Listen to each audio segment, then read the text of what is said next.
All right, the last part of chapter 15 is on translation and really spends most of the time dealing with the structure and function of ribosomes and transfer RNAs. And so we're going to talk about large and small subunits, Svedberg units, 70S, 80S ribosomes, and where you find them and what's different about them, things like that. So remember the central dogma. That's it was an idea proposed soon after they discovered the structure of DNA, was that producing proteins was two steps: transcription and translation. And it was the same process in all cells, and all cells used the same genetic code. It seemed like this was kind of like all life works this way. So it's called the central dogma. So the upper picture there, that's RNA polymerase making a messenger RNA from a DNA template. That's the top bit on the left. Then RNAs are processed. There's a cap and a tail added. We talked about that. Introns are cut out. And then translation is that messenger RNA that's been prepared goes to a ribosome, and it assembles on the ribosome assembles on the messenger RNA, and then transfer RNAs read the genetic code. For each codon on the messenger RNA, they will have an anticodon, and then the different transfer RNAs will bring the correct amino acids, and the ribosome will link them together. Okay, and this is the central activity of cells. This is how the genetic information is converted to traits, in that 20 different amino acids are assembled into proteins, and those amino acids vary in size and structure and kind of properties like hydrophilic or hydrophobic. And then once the amino acids in the protein have been linked together, the protein folds, and it can fold into almost any shape, and it can do almost any job. And so you don't have to memorize the amino acids or anything like that. It's just to give you an idea. And we talked about membrane domains. That's that's with those hydrophobic amino acids. They provide the membrane domains. So then protein synthesis begins with initiation in translation. And what's crucial for that is a messenger RNA that has a start codon. It will attach to the small subunit of the ribosome once there is the right transfer RNA that recognizes that start codon. So that's almost always a methionine. And then once that happens, the large subunit will bind to it, and when that happens, there is the positioning in the large subunit for a second transfer RNA to read the second codon with its anticodon and to bring the correct amino acid. If you go to the PowerPoint and play it, you can watch an animation on there. So this is the initiation complex that you see right there. Large and small subunits around a messenger RNA, and then the transfer RNAs bringing the correct amino acids. Then after initiation, you have elongation. And the large subunit acts as an enzyme. Some of the messenger RNA or the ribosomal RNA domains act like an enzyme, and they link the amino acid in the P site with the one from the A site. And so you get a peptide bond form. And this can happen between any of the 20 amino acids. And so once that happens, excuse me, I got a bit of a cold starting. Once that happens, the ribosome will move down a little bit, and the empty transfer RNA will go to the E site where it will be ejected. And so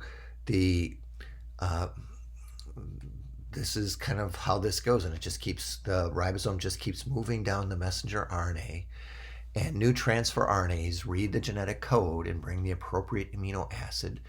And then this ribosome peptidyltransferase links the amino acids together.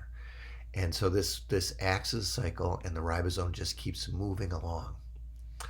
Okay, and so this might be as many as 100 or 200 codons and 200 amino acids.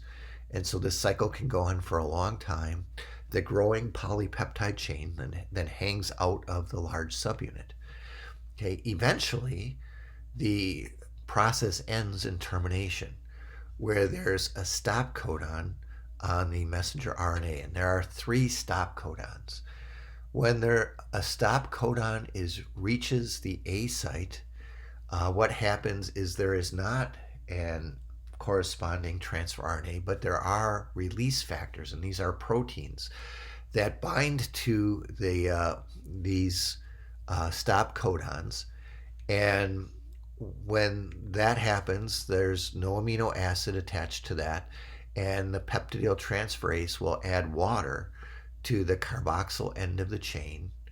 And at that point, the polypeptide is released, and the messenger RNA may be degraded at that time, or it may be reused to make another protein. So some of the key things in here are the ribosomes. And prokaryotes, all cells have ribosomes. Prokaryotes, eukaryotes, plants, animals, everything.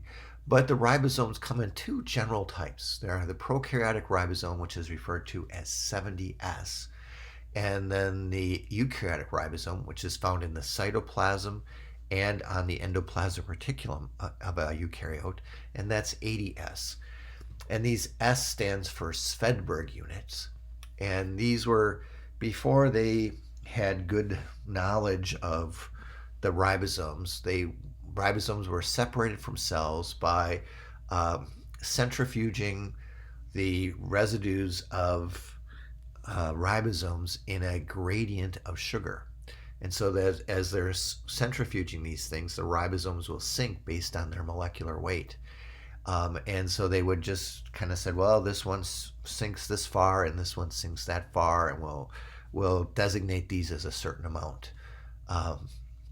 So the 70S ribosome could be assembled and it would sink to the 70 level, or it could be disassembled into subunits, the 50S and the 30S, which are the large and the small respectively. So it's not an absolute scale. 30 and 50 do not equal 70. This was just kind of markers in the gradient. Likewise, the eukaryotic ribosome, which is designated as 80S, when it was assembled, it would sink to that line. When it was disassembled, the large subunit sank to the 60S line, and the small subunit sank to the 40S. In addition, this is made up of both pieces of RNA and pieces of protein. And so there are several distinct pieces of RNA in these things. In the prokaryotic ribosome, the 5S RNA and the 23S RNA make up the 50 subunit with proteins, and there's a 16S RNA in the small subunit, the 30S small subunit. And it's similar. There's similar pieces in eukaryotic ribosomes. And so one of the things I should mention is that eukaryotic cells do contain prokaryotic, and I'll put that in parentheses, prokaryotic ribosomes in their mitochondria and their chloroplasts. They resemble the mitochondria of bacteria in size, but also in their susceptibility to antibiotics, that these can be inhibited by antibiotics that inhibit bacteria. And so that's one of the risks of taking some of the antibiotics that work on the ribosomes, is that it does impair the ribosomes of mitochondria.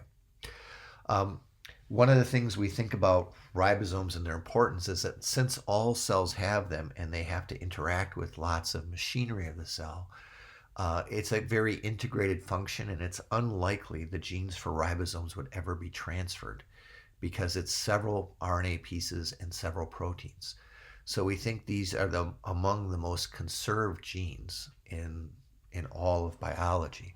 And so they're sequenced, and their sequences are compared to determine the family history or phylogeny of organisms. And so this is particularly true of the 16S RNA segment in the small subunit of prokaryotes and the 18S segment in the small subunit of eukaryotes.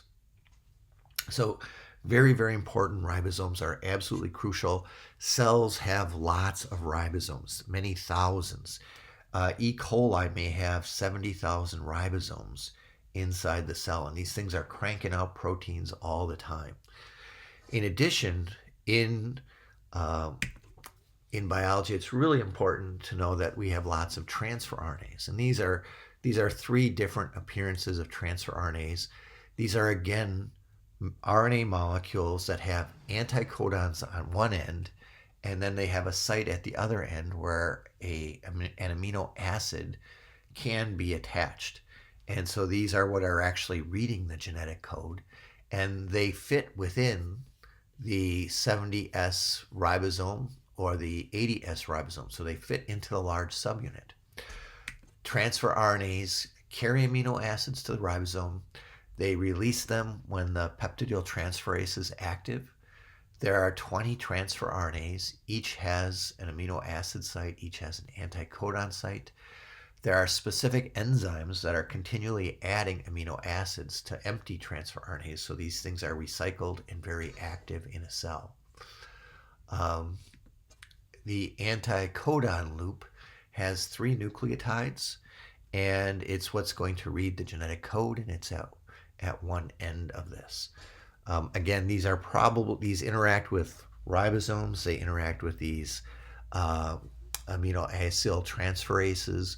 They're probably genes that aren't transferred. Again, these can be shown in different ways, and so here's 4 different types of models for them that you see depicted. Probably the one in the lower left corner is the most active. Okay, when there's less regulation of translation than there is of transcription, messenger RNAs are degraded as their poly-A tail decreases in size. Proteins, once they're released, they generally fold, and most are folding on their own, although some will have chaperone molecules that will help them fold. Some proteins have little sequences on their end that are signal recognition particles, so little proteins bind them and can carry them to places where they need to go, like to the rough endoplasmic receptors, and these signal recognition proteins will dock there, and it will begin proteins moving along. But generally, most regulation of what genes are going to be active and how long, that usually happens during transcription. Okay, we'll stop there. Next week, Monday, we'll review probably for our next exam, and we'll probably have that exam on Wednesday.